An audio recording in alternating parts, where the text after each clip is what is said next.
ఇప్పుడు నువ్వు అన్నావు కదా, అంటే వాళ్ళు అన్నావు కదా, అంటే మీ భర్తతో నువ్వే ఇప్పుడు పాట పాడతావు నేను వాడతా అని చెప్పేసి అన్నది కదా. సో మీరిద్దరు ఇప్పుడు ఒక డ్యూయట్ సాంగ్ పాడండి ఏదన్నా. అమ్మా ఇప్పుడు డ్యూయట్ సాంగ్ పాడండి ఒకసారి ఏదైనా మంచి సాంగ్.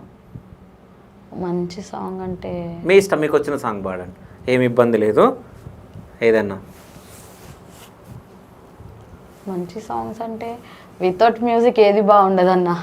ట్రై చేయండి. ఇప్పుడు నేను మ్యూజిక్ అయితే నేను తెచ్చి అట్లా కాదు బాగోదు అని అంతే. ట్రై చేయండి, ఏం కాదు, పాడండి.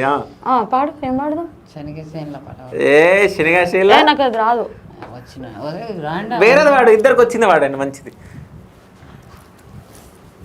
ఏదైనా వదిన మరదల్లది అట్లా లేదు. అట్లా లేదా? నేను తక్కువ. సరే సినిమాలో వేసుకోండి మరి, సినిమా సాంగ్స్.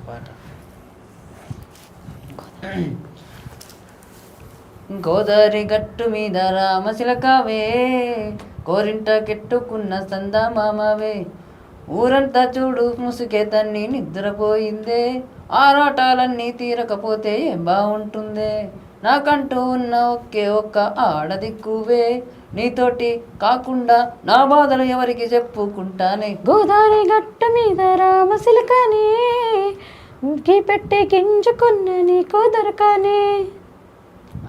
అట్లా చేంజ్ చేసింది కదా లిరిక్.